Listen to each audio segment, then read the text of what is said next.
Life after 60, 70, or even 80 isn't just about adding more years to your existence. It's about adding meaning, wisdom, dignity, and legacy. At this stage, your family often becomes the mirror through which you see your own life. They are the living continuation of your story, carrying your values, your habits, and your example into the future. But here's the truth few talk about.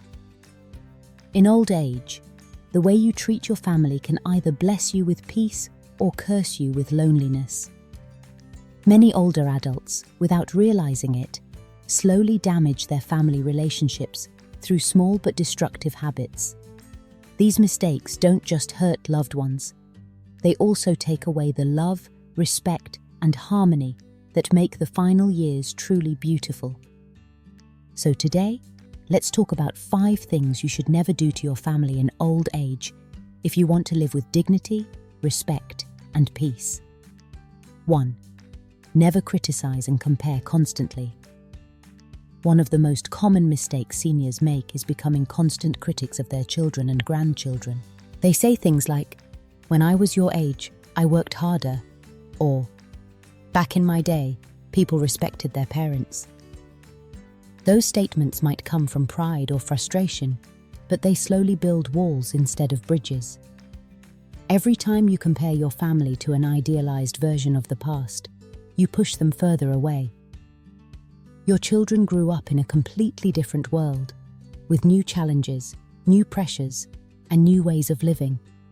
Your grandchildren face struggles you never imagined, from digital distractions to social expectations that didn't exist in your time. When you constantly judge, complain, or point out their shortcomings, you're not helping them grow. You're teaching them to avoid you. Old age should not turn you into a voice of bitterness. It should make you a source of wisdom. You've lived long enough to know that criticism rarely changes people, but compassion often does. Instead of criticizing, guide gently. Instead of comparing, encourage. Instead of nagging, listen. Your family doesn't need your constant correction. They need your quiet understanding. They need to feel that your presence brings calm, not conflict. When you destroy their confidence with endless disapproval, you may win the argument, but you'll lose their hearts. Choose to be remembered as the elder whose words healed, not hurt. Let your wisdom build love, not fear. 2. Never burden them with endless financial demands. Yes, you worked hard your entire life. You sacrificed to raise your family. But one of the most painful mistakes an older parent can make is turning children into a personal retirement plan. When you constantly ask for money, gifts, or favors, especially when your children are struggling themselves, you create tension, guilt, and resentment. Of course, sometimes help is necessary. Life happens. Medical bills, emergencies, or sudden expenses can arise. But there's a difference between accepting help and demanding it. When you say things like, "I raised you, now it's your turn to take care of me," you're turning love into obligation. You're turning gratitude into guilt. And guilt poisons relationships faster than anything else. True love isn't measured by money. Your children should help you out of love, not pressure. Don't rob them of the joy that comes from giving freely by making them feel they owe you. Live simply. Accept help gracefully. Be thankful instead of entitled. Gratitude always strengthens relationships. Entitlement always weakens them. Remember, your family wants to love you, not feel trapped by you. When you release them from guilt, they'll give you something far more precious than money: their time, their attention, and their genuine affection. At this stage of life, peace doesn't come from what you demand. It comes from what you appreciate. So instead of counting what you lack, count your blessings. Instead of asking for more, cherish what you already have. Your dignity, your wisdom, and your gratitude. These are the greatest gifts you can give your family. And when you give them those, love will always find its way back to you. If these words touched your heart and sparked inspiration within you, leave a 3 in the comments to let it shine. If they did not, leave a 0 in quiet honesty. Every thought you share is a gift. Thank you for giving us a moment of your precious time. 3. Never interfere in their personal lives. One of the most damaging habits in old age is the need to meddle in your children's lives. You may think you're helping, but too often your advice comes across as criticism. Maybe you don't like how your daughter-in-law cooks. Maybe you think your son isn't raising his kids the way you did. Maybe you can't stand how much time your grandchildren spend glued to their phones. But here's the truth. The world has changed. Parenting has changed. Lifestyles have changed. The rules that guided your generation no longer apply in the same way. When you insist that your children live exactly as you lived, you don't help them. You suffocate them. Your words may come from love, but they often sound like control. Every time you correct, criticize, or insist on your way, you slowly build emotional distance. They stop listening. They stop calling. They start avoiding. And suddenly, the home that once felt full of family feels quiet and cold. Offer advice only when it's asked for. Respect boundaries. Respect the new generation's way of living, even when you don't understand it. Let them make their own mistakes, just as you did. Remember how life taught you through experience. They deserve that same chance. Interfering doesn't protect them. It robs them of growth. Real love isn't about control. It's about trust. If you truly want your family to stay close, master the art of letting go. Be there as a quiet strength, not a constant voice of correction. Let your children and grandchildren feel that you believe in them. They may not always do things your way, but they will remember that you supported them anyway. That's what keeps a family together. Not control, but compassion. 4. Never neglect your own health and expect them to fix it. Another painful mistake older adults make is neglecting their health and expecting their children to pick up the pieces. Too many elders ignore their diet, skip exercise, or avoid regular checkups, thinking, "My family will take care of me if something happens." But that kind of thinking is unfair, not only to yourself, but to the people who love you. Your health is not just your private matter. It affects everyone around you. When you take care of yourself, you give your family peace of mind. When you neglect your body, you pass the burden to them, in time, money, and emotional strain. Illness doesn't just age the patient, it ages the entire family. Taking care of yourself is one of the greatest gifts you can give your loved ones. Eat wisely, stay active, keep your mind sharp, manage your emotions, go to your checkups, not just for your sake, but for theirs. Your children shouldn't have to carry the consequences of what you could have prevented. When they see you valuing your own life, they love and respect you even more. Remember, independence is dignity. Don't surrender it by ignoring your own well-being.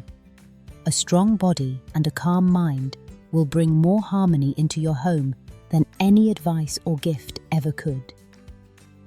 5. Never use emotional manipulation or play the victim. Perhaps the most toxic thing you can do to your family in your later years is emotional manipulation. Some elders fall into the role of the eternal victim. Nobody cares about me. Nobody visits. Nobody loves me anymore. Yes, loneliness is real. And yes, neglect can hurt deeply. But emotional blackmail only drives people away. People don't respond well to guilt. They respond to love. When you try to control your family's attention through guilt, they begin to associate your presence with pressure, not peace. Instead of saying, "You never visit," say, "It makes me happy when you visit." Shift from guilt to gratitude. Invite connection. Don't demand it. At this stage of life, your goal is not to make others feel sorry for you.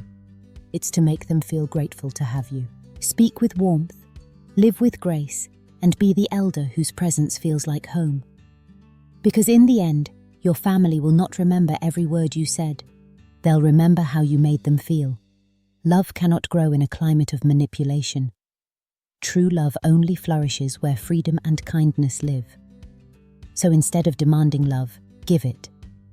Instead of saying, "You don't care about me," say, "I'm proud of you. I love you. I'm grateful for you." The more you give, the more you will receive. Not because you expect it, but because love naturally returns to those who offer it freely. Old age is not a time to become a burden. It's a sacred season to become a source of warmth, steadiness, and wisdom. Your family doesn't need your control. They need your calm. They don't need your guilt. They need your grace. They don't need your judgment. They need your joy. Be the gentle presence that reminds them of what truly matters: kindness, patience, and gratitude. My friends, the later years of life are not for clinging, controlling, or criticizing. They are for blessing, releasing, and inspiring. You've already proven yourself to the world. Now it's time to enjoy peace, connection, and meaning. If you avoid these 5 destructive habits, you won't just live longer, you'll live better. You won't just have family, you'll have a family who wants to be around you, who cherishes your presence, and who carries your love long after you're gone. Because in the end, the greatest gift you can give your family isn't money, advice, or control. It's your love, your wisdom, and your peaceful presence. That's the legacy that endures. If these words touched your heart, share them with someone who needs peace in their family. Subscribe for more reflections like this. And remember, a peaceful elder is the greatest blessing a family can have. Finding peace and purpose after 65. And when the home finally grows quiet, when the laughter of children fades into memory and the busyness of life slows down, a new question begins to rise. What now? After decades of responsibility, work, and sacrifice, many people over 65 find themselves standing in unfamiliar silence. The house is the same, but the rhythm is different. There are no deadlines to meet, no children to raise, no constant noise to fill the air. And while this calm is something you once longed for, it can sometimes feel like emptiness instead of peace.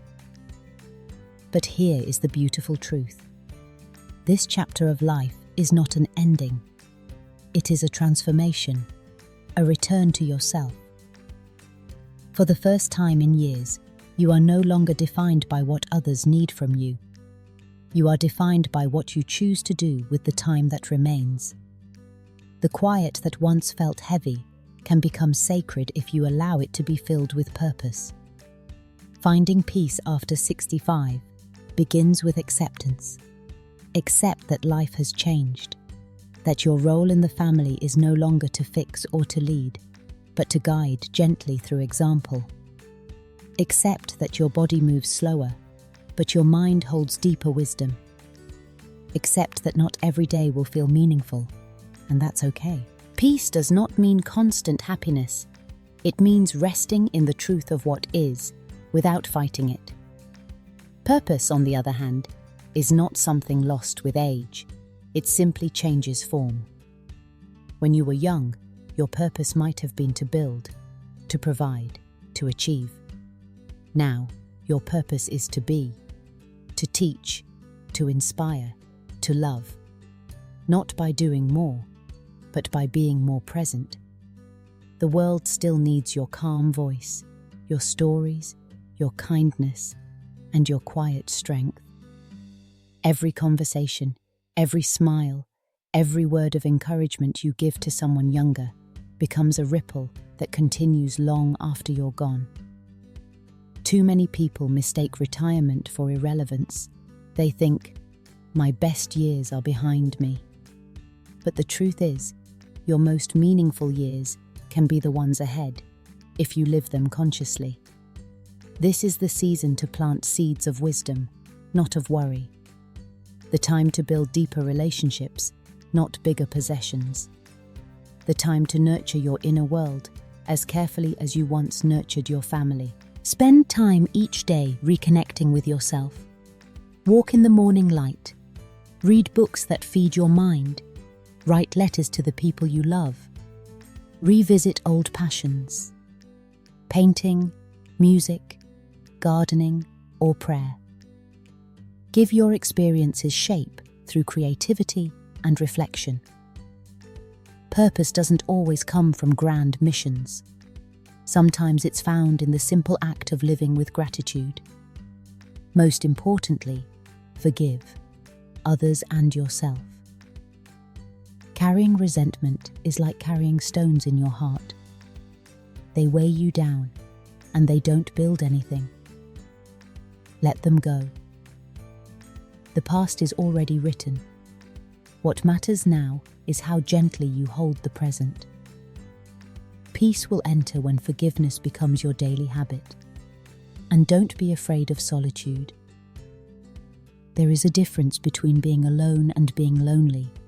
Solitude is where wisdom grows. It's where you finally hear your own voice again, the one that was drowned out by decades of noise and duty. In solitude, you rediscover what truly matters. You realize that peace doesn't come from others' presence, but from your own acceptance. At this stage of life, success is no longer measured by achievements, but by serenity. By the ability to wake up each morning and feel gratitude simply for being alive. You've already fought your battles. Now it's time to enjoy the quiet victory of survival. To live not in the shadow of your past, but in the light of your presence. So, as you sit in the stillness of your later years, remember, this is not the end of your story. It is the beginning of your legacy. Live slowly, love deeply, forgive quickly, and speak kindly. Because peace is not something you find. It is something you create, moment by moment, choice by choice. And if these words remind you of your own strength, share them with someone who may have forgotten theirs. Subscribe for more reflections on aging with grace. And let us build a generation of elders who live not in regret, but in peace. A generation whose presence itself is a blessing.